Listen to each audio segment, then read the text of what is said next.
안녕하십니까. 자, 오늘은 장명, 간명에 대해서 알아보기로 합니다. 자신의 그 이름을 바꾸거나 아니면 그 자녀분들이나 손자분들 이름을 지으실 때 사주에 맞는 좋은 이름 짓는 방법 어떤 게 있는지, 또 일반인들이 그 사주에 맞는 좋은 이름을 장명소나 이런 데 들리지 않고 어떻게 지을 수 있는지, 그런 부분들에 대해서 알아보기로 합니다. 자, 그럼 먼저 그 장명이나 간명을 할 때 필요한 순서 간단하게 지난 시간에 했던 부분인데 간단하게 한번 짚어보기로 합니다. 자, 먼저 그 자신의 그 사주를 분석해 가지고 자신의 사주에서 필요한 오행이 어떤 게 있는지 이런 부분을 살펴봐야 됩니다. 그 다음에 요즘 한참 그 논란이 되고 있는 해례본하고 운해본하고 그 음영오행이 틀립니다. 어떤 쪽을 선택하느냐에 따라서 사주에 따른 그 장명하는 방법이 다를 수 있는 그런 부분이 되니까 운해본을 선택해야 될지 아니면 해례본을 선택해야 될지 이 부분에 대한 고민도 역시 필요하다고 봅니다. 이 해례본 같은 경우에는 세종 때 집현전 학자들이 해서 만들어진 것이고요. 이 운해본 같은 경우에는 영조 26년 조선 후기죠. 신경준이 의해 가지고 만들어진 것인데 이 운해본으로 장명을 하시는 분들이 현재 우리나라 그 장명 하시는 분들의 한 80% 이상이 이 운해본을 사용하고 이 해례본은 한 20% 미만이 사용한다. 자, 이 부분에 대한 고민 조금 하셔야 되겠고요. 그 다음 그 자신의 그 성씨에 따른 어떤 한글이 상생이 되는지 성씨에 따라 가지고 이름의 첫 자를 상생이 되는 그런 글자로 배치를 하셔야 되고요. 이름의 그 첫 자에 따른 두 번째 글자도 역시 상생이 돼야 됩니다. 상생이라면 간단하죠.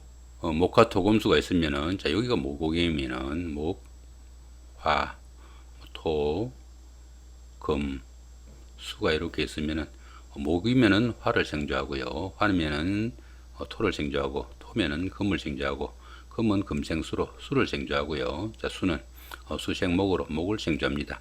만약에 그 자신의 성씨가 목이라면은 자신의 성씨가 생조하는 화오행이나 수오행을 이름의 첫 자로 넣어야 된다 하는 이야기죠. 만약에 이름의 첫 자를 화오행을 넣었으면은 그 이름의 두 번째 글자는 화오행을 생조하는 목이나 또 화오행이 생조하는 토가 이름의 그 끝자가 돼야 된다. 이런 부분이 이 상생과 관련된 그런 부분입니다. 그런 부분 참고하시면 좋겠고요. 그 다음에 그 자신의 그 사주에 따라 가지고 그 용신이나 아니면 희신 이런 부분들에 따른 어떤 그 오행을 사주에다가 넣을 것인지 그런 부분도 신경을 쓰셔야 되고요. 성씨가 있으면은 성씨가 예를 들어서 박씨라고 하면은 이 박씨가 다시 또 이름을 또 지을 거 아닙니까? 그죠? 요거 두 자가 한자면은 이 한자에 요 두 자를 합한 게 그 원격입니다. 원격이고 그 다음에 성씨하고 이름의 첫 자를 합한 요 수리가 형격, 그죠? 성씨하고 이름의 끝자를 이렇게 더한 것이 요게 입격입니다. 입격이고 요 석자를 전부 다 더한 획수의 합이 정격입니다. 원격, 그 다음에 형격, 그 다음에 입격, 정격, 요 수리 배열도 좋은 배열에 포함이 되어야 된다. 이렇게 보시면 될 것 같고요.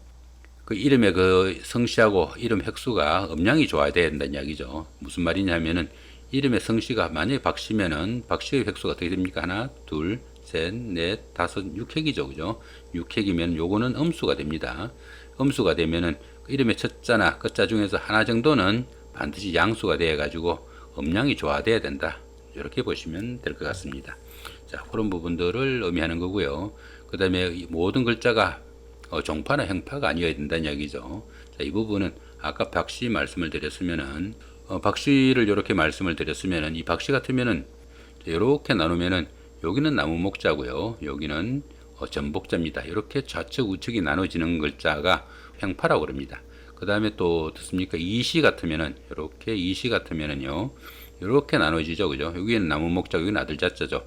요거는 종파라 그럽니다. 세로로 나눠지는 건 종파라 그러고요. 그 이름의 첫 자하고 이름의 둘째, 셋째 자가 전부 옆으로 다 쪼개지거나 성씨하고 이름의 첫 자, 둘째 자, 끝자가 전부 이렇게 세로로 나눠지는 거 이런 것을 횡파나 종파라고 합니다. 이름의 그 성씨하고 첫 자와 둘째 자가 모두 같은 방향으로 쪼개지면은 종파나 형파가 되니까 그런 부분은 피해야 된다. 이렇게 볼 수 있겠고요. 그다음에 이 불용문자 나와 있죠. 그죠? 이 불용문자 같은 경우에는 유별나게 좋은 의미를 갖는 그런 글자나 뭐 사람의 인체에 관련된 그런 글자들 이 불용 문자에 포함이 되어 있습니다. 그런 글자들도 조금 피하는 것이 낫겠다 이렇게 볼 수도 있습니다. 근데 지금 현재의 추세는 그 이 불용 문자 같은 경우에는 별로 적용하지 않는 추세로 가고 있다 이렇게 볼 수 있습니다. 그 다음에 뜻이 나쁜 문자 이런 거는 좀 피해야 되겠죠. 뭐 예를 들어서 유별나게 뭐 마른다든가 뭐 이런 뜻을 가진 뭐 그런 글자들은 조금 뜻이 안 좋은 글자들은 좀 피하는 것이 낫겠다. 이건 뭐 누가 어떻게 하라기보다도 스스로 생각해도 뜻이 안 좋은 글자가 자기 이름에 들어가 있으면 좋지 않겠죠. 자, 그렇게 보시면 될 것 같습니다. 자, 이렇게 간단하게 이름을 짓는 순서나 중요한 포인트 몇 가지 좀 짚어드렸고요. 자, 이번 부분은 운해본하고 해례본 이것도 전번에 말씀을 다 드린 사항인데요. 다른 것은 운해본하고 해례본이 뭐 큰 차이가 없는데 여기 보시면은 토오행하고 수오행이 서로 반대로 되어 있습니다. 운해본 같은 경우에는 그 토오행이 이영하고 희엇인데 해례본에서는 미음, 비읍, 피업이 토오행에 해당되고요.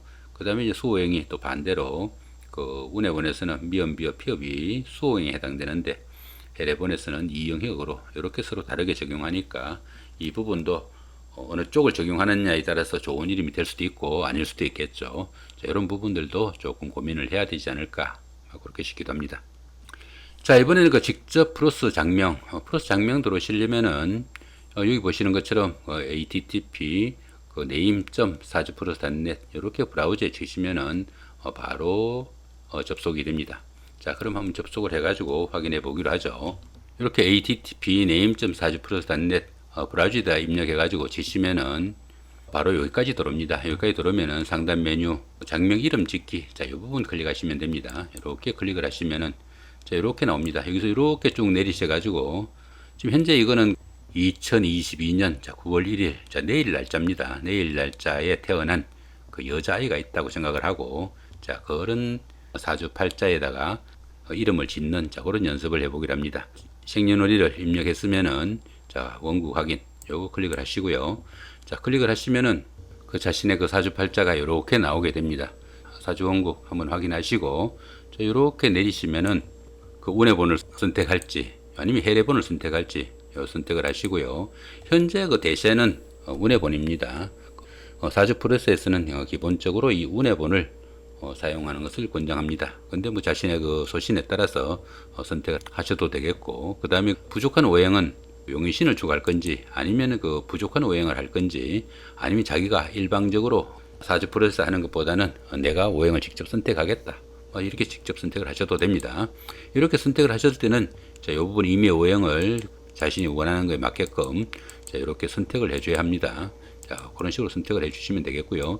자, 여기서는 일단 그 용의신 오행으로 추가하는 걸로 하고요.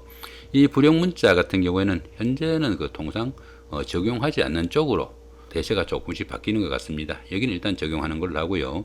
이 삼원 오행은 거의 적용하지 않습니다. 여기는 적용하지 않는 걸로 해가지고 자, 다음 버튼 자, 클릭을 합니다.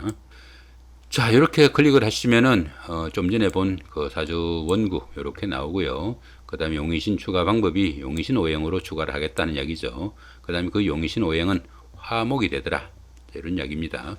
자, 그렇게 하면은 쭉 내리셔가지고 여기 보시면 성씨 입력칸 있죠, 그죠? 여기다가 성씨를 입력합니다.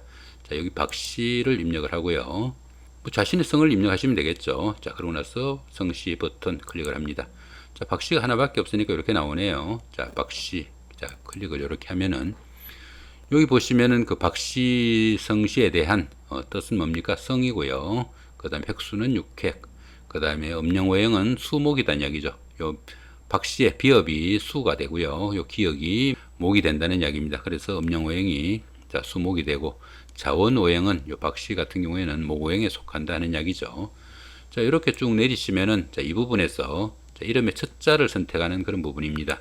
자, 이름은 자기가 생각한 이름이 있으면은 이렇게 그 중에서 눌러가지고 선택을 하시면 되는데 이렇게 선택하면은 상당히 좀 힘들 수도 있겠다. 이렇게 생각되면은 자, 이렇게 가지고 밑에 가시면은 웬만한 이름은 다 수록이 되어 있습니다. 이게 우리나라에서 사용하는 그 이름들이 거의 다 수록이 되어 있습니다. 이 중에서 자신이 그 원하는 좀 좋은 이름 뭐 생각된 게 있으면은 입력하시고 만약에 여기에 만약에 수록이 되어 있지 않으면은 자신이 이 위에서 직접 찾아가지고 입력하시면은 글자 한자 한자 찾으면 되겠죠. 입력하시면 될 것 같습니다. 자, 여기서는 그 직접 입력을 하는 걸로 한번 해보죠. 자, 여기 보시면 가나다 순으로 이렇게 쭉 나와 있습니다. 기업부터, 그죠? 여기 성씨하고 맞는 좋은 오행만 이렇게 쭉 포함이 된 거니까 자신이 마음에 드는 이름으로 선택을 하셔도 될 겁니다. 자, 이렇게 해가지고 여기서는 일단 서연으로 한번 해보기로 합니다. 서연 여기 있죠, 그죠? 자, 요거 클릭을 하시면 됩니다. 이렇게 클릭을 하시면 바로 넘어가죠, 그죠? 첫 자하고 둘째 자가 바로 입력이 됐습니다. 서연의 시옷은 금오행이고요. 여기는 이영이니까 토오행이고, 그 다음에 여기 니연은 화오행에 속합니다. 이렇게 해놔놓고요. 자, 이름의 첫 자를 이번에는 한자로 입력하는 날입니다. 자, 여기서 보시면 숫자가 이렇게 나와 있고요. 자, 이름의 첫 자, 요 클릭을 하시면은 요 글자들이 쭉 나옵니다. 이 중에서 자신이 원하는 추가해야 되는 오행이 화목이라고 했으니까 그 중에서 화목인 거, 여기 목이죠, 그죠? 여기 목이고, 여기는 화네요, 그죠? 화나 목인 것 중에서 숫자에 해당하는 좋은 획수 찾아가지고 쭉 해야 되는데, 이렇게 작업을 하려고 보면은 상당히 좀 힘듭니다. 이렇게 하게 되면은 이 부분도 문제가 되겠지만은 원형 이정 획수 맞추는 거 상당히 좀 깔깔합니다. 획수 어떤 오행이 좋은 건지 어떤 획수가 좋은 건지 전부 다 맞춰야 되니까요. 이렇게 하면 조금 일반인들은 조금 힘드실 것 같고요. 자, 조금 더 내리시면은 서연이라는 이름에 이렇게 박씨고, 그죠? 자, 이렇게 서연이라는 이름에 한자들이 이렇게 쭉 나열이 됩니다. 보시면 상당히 많죠, 그죠? 이렇게 많은 조합들이 배열이 됩니다. 자, 이렇게 많은 조합이 배열이 되지만은 이렇더라도 어떻습니까? 밑도 끝도 없네요, 그죠? 자, 이렇게 이 중에서, 자, 이 중에서도 보시면 어떻습니까? 이렇게 그 갈색으로 된 부분은 수리 오행이 좋지 않은 겁니다. 35, 21, 26, 41이 되어 있는데 이렇게 수리 오행이 좋지 않은 부분이 이렇게 되어 있고요. 그 다음에 요런 부분들도 조금 문제가 있는 자, 그런 부분입니다. 이거는 보시면은 박씨가 육획이죠, 그죠? 여기에 보시면은 박씨가 육획이잖아요, 그죠? 육획인데 아까 그 부분에 다시 내려서 보시면은 자, 이 부분이죠. 여기가 12회이고 여기가 12회이죠. 성씨가 육획인데 그 이름이 12, 12니까 전부 다 짝수죠. 한마디로 전부 다 음수니까 이런 부분들도 주의하라고 이렇게 표시를 해 놓은 거고요. 그 다음에 여기 또 갈색인 부분은 수리 오행이 맞지 않다는 이야기입니다. 또 그 다음에 이제 여기 보시면은 여기는 밑줄이 그어져 있죠. 요 밑줄이 그어져 있는 부분은 자신이 부족한 오행으로 추구할 자, 그런 목화라고 그랬잖아요, 그죠? 이렇게 목이나 화가 된 거는 이렇게 밑줄이 쳐져 있다는 이야기입니다. 자, 그런 중에서 선택하시면 되겠고, 여기 그 갈색인 부분은 그 뜻이 좋지 않는 자, 그런 글자라고 사주 플러스에서 일방적으로 좀 분류해 놓은 겁니다. 자신이 생각건데 그거는 뜻이 괜찮은 거야 하면은 선택을 하셔도 무방하다 하는 이야기입니다. 자, 여기 보시면 여기 무소, 사람 이름에 무소가 들어가는 거 별로 좋지 않다고 사주 플러스에서 본 거고요. 또 여기 보시면 빈터죠, 그죠? 사람이 비어 있으면 안 되겠죠, 그죠? 아무튼 뭐 그런 식으로 해가지고 사주 플러스 일방적으로 이런 거는 좀 정의해 놓은 겁니다. 쭉 보시면 여기도 그렇죠, 창, 뭐 장구벌레 이렇게 좀 좋지 않다고 느끼는 글자들은 이렇게 뜻이 안 좋은 글자로 분류해 놓은 거니까 자, 그런 부분은 좀 참고하시면 좋을 것 같고요. 주의할 점은 몇 가지를 챙겨봤는데 여기서 보시면 여기는 어떻게 수리 배열은 좋죠, 그죠? 좋은데 여기 하게 되면은 여기 뭡니까? 차례스하고 잔치연, 차례로 잔치를 연다. 뭐 이렇게 하면 되겠나요, 그죠? 이렇게 하면 될 것 같은데 여기가 목이고 여기도 목이죠, 그죠? 이렇게 부족한 오행을 한쪽으로만 편중돼 가지고 보강하는 것은 점수가 좀 빠집니다. 가급적이면은 이렇게 한쪽은 화고 한쪽은 목인 거 이런 식으로 넣으시면 좋은데 여기는 또 용수알 쓰니까 이것도 별로 좋지 않죠, 그죠? 뜻이 안 좋으니까 이렇게 뜻이 안 좋은 것들은 다 빼고, 그러니까 여기는 차례 쓰니까 차례 쓰는 거 괜찮을 것 같고요. 구연나무가 어떤 건지는 모르겠는데 별로 좋지 않을 것 같고, 여기도 또 어떻습니까? 여기는 수리 배열이 안 맞죠, 그죠? 안 맞으니까 빼고요. 수리 배열이 잘 맞는 거는 이렇게 내리시면서 보시면은 이렇게 전부 다 어떻습니까? 그 밑줄이 다 쳐진 거, 이게 수리 배열이 좋은 겁니다. 수리 배열이 좋은 거니까 여기 보시면 여기 깃들일 서니까 뭐 괜찮다고 보고요. 요 구연나무 아까 이 말씀을 드렸는데, 근데 보시면 여기도 목이고 여기도 목이죠, 그죠? 이렇게는 좀 빼는 게 낫겠다, 그렇게 볼 수도 있습니다. 여기는 또 어떻습니까? 여기는 펼서면 괜찮을 것 같고요. 그 다음에 여기는 연꽃이니까 상당히 괜찮을 수도 있겠고, 이런 배열도 괜찮을 수 있겠죠, 그죠? 이제 이런 식으로 선택을 하시면 되는데, 이렇게 선택을 하는 것도 밑에까지 다 챙기면서 보면은 상당히 좀 피곤할 수 있다 하는 이야기입니다.